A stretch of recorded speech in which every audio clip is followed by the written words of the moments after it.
There's a big shift happening in the consulting space at the moment that is forcing consulting companies to lower their fees, and it's all because of AI. And it's not just happening in the consulting space. I'm seeing it with accounting firms, with law firms, with many professional services firms. And the reason is all of these firms have traditionally priced themselves based on billable hours. But now with AI, that math doesn't work anymore. By the way, I own two businesses and both of them have a consulting vertical, and I never faced this problem myself because of what I'm going to share with you in this video. So I'm going to first talk about what the problem is and then what I think the solution should be based on what I did for myself. Because if these companies continue on the same trajectory, they're probably going to see their fees declining until it's not even worth it for them anymore to provide these services. And this is not just a prediction or something that could potentially happen, it's already happening at the moment. And I've been speaking with many consulting firms over the last couple of weeks, and most of them have been telling me that their clients are starting to poke around. Like they're asking questions, how are you using AI? How much time it's saving you? And the same thing is happening with accounting firms. For example, if you look at the Big Four, they're under tremendous pressure to lower their fees from their clients. Even PwC's Chief AI Officer, Dan Priest, admitted that. He was talking to Bloomberg the other day, and he said that clients started demanding discounts after hearing the firm talk about AI efficiency gains. And what the Big Four are doing at the moment is they're firing employees prematurely before they're fully AI ready yet, because they're under tremendous pressure from their clients to lower their fees. So they need to save the money somehow. And they still have the same amount of clients, the same amount of services, but with less manpower to fulfill those services. And AI is still not there yet for them to be able to fulfill those services. So they're stretched thin. And in my opinion, none of these firms, whether it's consulting, accounting, or law, should lower their prices. And I'll tell you why, and I'll tell you what the solution should be. Let me give you some examples first, that way I can illustrate the point better. So for example, my sister, she works as a senior consultant at a biopharma strategy consulting firm in New York. And essentially what she and the company does, they provide strategy for biopharma firms so that they can either make hundreds of millions of dollars more or save hundreds of millions of dollars, if not billions of dollars, for the big pharma companies. So for example, one of the services they offer is market access, which basically means they help biopharma companies in how to get insurance companies and the government to cover the prices of the drugs. So if they get this wrong, they're potentially losing hundreds of millions, if not billions of dollars, depending on the scale of the drug and the market. So that's one example. Another example is called loss of exclusivity. So when a company comes up with a drug, they have the exclusivity to sell the drug for X amount of years. After X amount of years are over, then anyone can launch a generic, and then basically they're gonna start competing on price. And then the pharma company is going to see their prices go down. So one of the things that my sister's company do is they help these companies extend the lifetime value of their drug so that the pharma company can maximize their revenue. And there's many, many more examples, but that's just a sample. And so a biopharma company will probably pay $200K, $500K, even $1 million to a consulting firm to help them with this. So the way these deals have been traditionally structured is as a project fee. And then under this project fee, the underlying economics, it's billable hours. So we have X amounts of consultants and partners on this project that are spending Y amount of time. So that's the price per hour, and then we're pricing this project this way. Obviously, there are other factors that play and contribute a role in the pricing. But again, the underlying economics, it's billable hours. But now with AI, that math doesn't work anymore. And the more AI keeps on improving, the more that math won't hold up anymore. So what should the solution be? So what I think the solution should be is to shift from price based on billable hours to price based on outcomes. Well, it's easier said than done because of many things. One is these clients are not used to pay base per outcome. They're used to pay base per hour. But also, for example, in the example of my sister's company, she's solving one piece of a puzzle that belongs to a much bigger puzzle. So when she actually delivers that service, it's not that the client will see the results the next day or the next month. There needs to be many, many other things that need to fall in place for that result to take place. And sometimes that can take years for that to happen. So how do you actually price based on value in that case? Well, that's the billion-dollar question. And I'm gonna go over it. Now, let me just take one step backward just to say something that consulting companies, accounting firms, law firms, etc. shouldn't lower their prices just because they're spending less time to deliver the same service. So let's say you're a pharma company and you're working with two consulting firms, and both of them can get you the same result. But one of them will take 6 months to get you the result, and the other one will take a week to get that same result. Which one would you be more likely to work with? And in the 6-month case, you're not just like working on other things in parallel. You have your team members jumping on calls with the consulting firm and discussing things with them, going into meetings. So you're spending money on your team to actually work with that consulting firm in the meantime. So for me, if you ask me personally, I would always choose the 1 week consulting firm. Why? One, because I'm spending less money for my team to jump on meetings with them. Two, I'm getting the same result in 1 week. Like, speed matters in business. If I can get the same strategy from that consulting firm faster, then I can make decisions faster. If I can make decisions faster, then I can take more actions faster. If I can take actions faster, then I'm gonna achieve my result faster.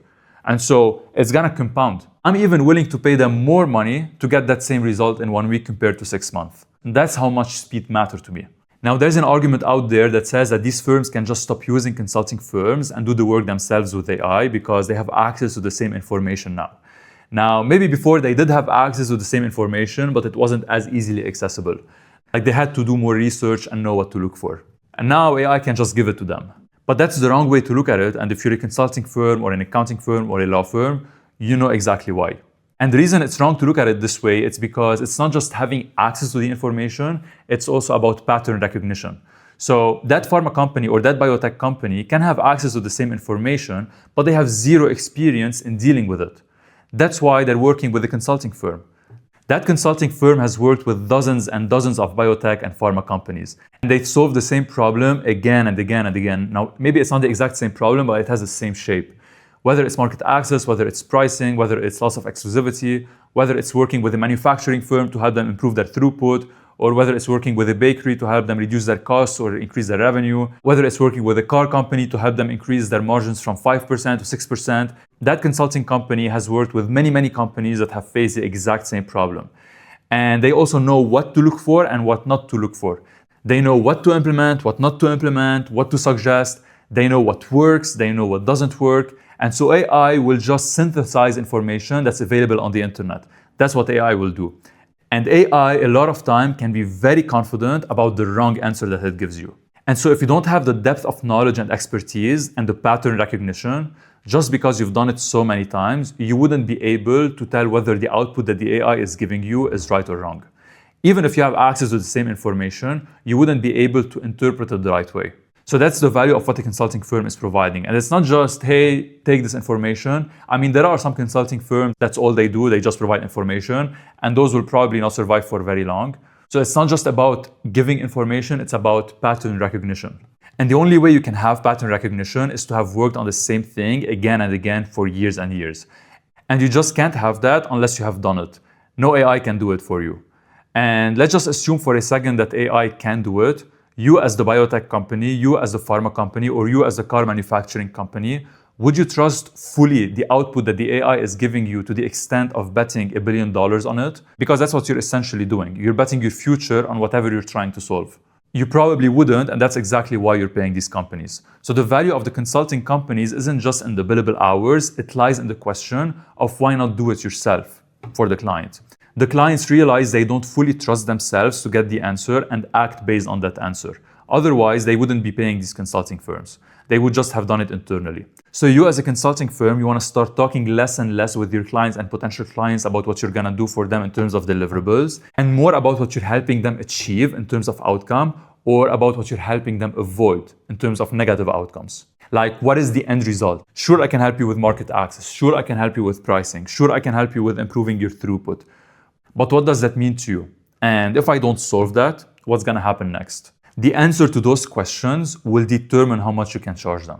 And if you do the math, it's much higher than charging based on billable hours. So that's the shift that's going to happen. And the consulting firms, the accounting firms, the law firms that are going to start pricing based on outcomes are the ones that will probably get ahead in the next decade or so. Let's also take the example of an accounting firm. As an accounting firm, they're probably working with clients on bookkeeping, on taxes, but they're not just helping them with filing taxes. They're eventually helping them save X amount of money on their taxes, or they could be providing CFO services or fractional CFO services. So what does a CFO or fractional CFO do? They're helping the client reduce costs, they're helping them improve profitability, they're helping them save on their taxes. And so you want to price in function of that. You don't just want to price, oh, I'm giving you 10 hours of CFO services this month, then I'm going to charge you whatever, 7K per month. You want to shift from that to what you're actually helping them save or make at the end of the day. Because if you have that conversation with them, that's going to help you unlock a much higher price. And it's also going to differentiate you from every other accounting firm, from every other CFO advisory firm, from every other consulting firm, because all of these other firms are pricing based on hours, especially now. So if you get ahead of this and you start pricing based on outcome, and not just that, you start having a conversation based on the outcome, that client is going to look at you much differently compared to every other firm that they're speaking with. Because everyone is having the same conversation with them, like what they're gonna deliver for them and the work they're gonna do.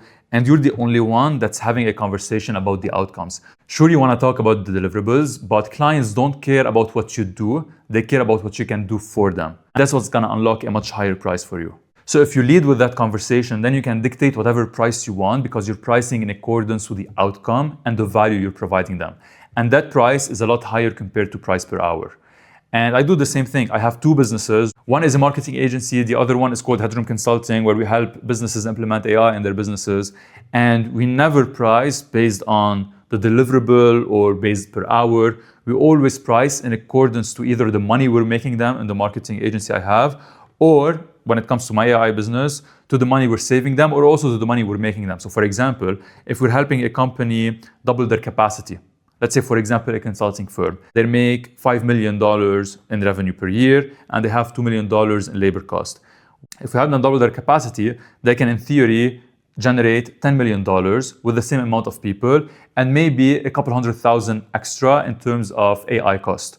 So now, instead of going from $2 million to $4 million in labor cost, they're going from $2 million to, let's say, $2.5 million in labor cost, including AI cost. And now they're generating $10 million in revenue. So that company didn't just double their revenue and double their profit, they also probably 3 to 5x their profit because the cost is pretty much still the same. And so I want you to look at your own business and think about what value am I actually providing. And I know like the term value is intangible, so specifically, what outcome am I helping that client, that company achieve? And don't just stop there. Think about the so what of that outcome, meaning I'm helping them with pricing, so what? If I can help them price at the ultimate price, then they're gonna maximize their revenue. If they can maximize their revenue, so what? They can maximize their profit. If they can maximize their profit, so what? Now they have more money, let's say, to pay more employees. And so those employees are happier, they're gonna do better work, and so the company is gonna grow even more. And also with that additional profit, they can launch more products and compete in other markets. So now they can expand even more. So what? You see where I'm going with this. So there's many layers that you can go deep. The deeper you go with them based on that, and the more you make them realize on how deep, on how much you're helping them achieve and the so what you're helping them achieve, the higher the price you can dictate. Because now you went from, I'm gonna help you with market access to, I'm gonna help you potentially make an extra $5 billion. Which company can dictate a higher price? The company that is gonna help them with market access, or the company that's gonna help them potentially make an extra $5 billion. And I know there's a big if on the potentially, but imagine you're the client and you're having that conversation with two different companies. One is only talking about market access and what they're gonna do and the actual work. And the other company, sure, they're covering that, but they're also talking very strategically and they're going deep with you into the conversation about the outcome that they're gonna help you achieve. And let's say that outcome is potentially an extra $5 billion. Which company are you gonna pay more? Which company can you justify paying more? The company that's just doing market access sounds like every other company. But the company that's talking about the $5 billion extra that you're gonna make is the only company that's talking with you about that. And so now when you're thinking about paying $1 million, $1 million for market access might sound a lot, but $1 million to potentially make an extra $5 billion sounds like a bargain. And if you want to even go layers deeper, at the end of the day, when you're talking with a company as your client, you're talking with a human in that company. And so that person, they stand to gain a lot and they stand to lose a lot from whatever you're helping the client achieve. So if, for example, let's say again, you're helping the company with their pricing. And if you help them with their pricing, let's say they stand to make an extra $1 billion in profit, or let's just talk smaller numbers, an extra 10 million in profit, an extra 100 million in profit. That client, that person in that company is gonna look so much better into the eyes of his or her boss or of the CEO because they brought you to help that company achieve an extra 10 million in profit. So that person is gonna probably earn a bigger bonus, they're gonna get a promotion. What does that mean for them? If they get a promotion and a bigger bonus or a bigger salary, they're gonna be able to provide more for their family and for their children. If they can provide more for their children, meaning they can put them in a better private school so that their children, they're going to have a better education, they're going to have a better career. They're going to also have a better relationship with their significant other, because if you look at all the studies, the biggest reason of divorce is money. So the more they can earn, the better their marriage is going to be. And the happier they will be, the healthier they will be. Now let's look at completely the opposite of this. Let's say because you couldn't help their client, eventually that company started losing money and their revenue and their profits started declining. And so they had to fire the person you're speaking with. If they fire the person you're speaking with, that person, let's say that they were very attached to their job, and they might fall into a depression. If they fall into a depression, that might end up causing problems in their marriage. If it causes problems in their marriage, they might end up divorcing. And so if they end up divorcing, their health might deteriorate even more because of all the stress and because of all the stress they've been through. If their health is deteriorating, you see where I'm going with this. And you might tell me, hey, Karim, like this is uncommon, but like think about it for a second. Is it uncommon? Like, have you never heard about someone that lost their job, and because they lost their job, they went into depression and they started making less money, and so it caused problems in their marriage, and then they had to file for divorce? Like, you've never heard of this? I'm sure you have. And so again, you're not just helping the company make more money or save more money or whatever you're helping them with, you're also helping the person that you're actually speaking with in that company. So there are many layers to this. And when you start having that conversation, you unlock a pricing power that you've never had access to before.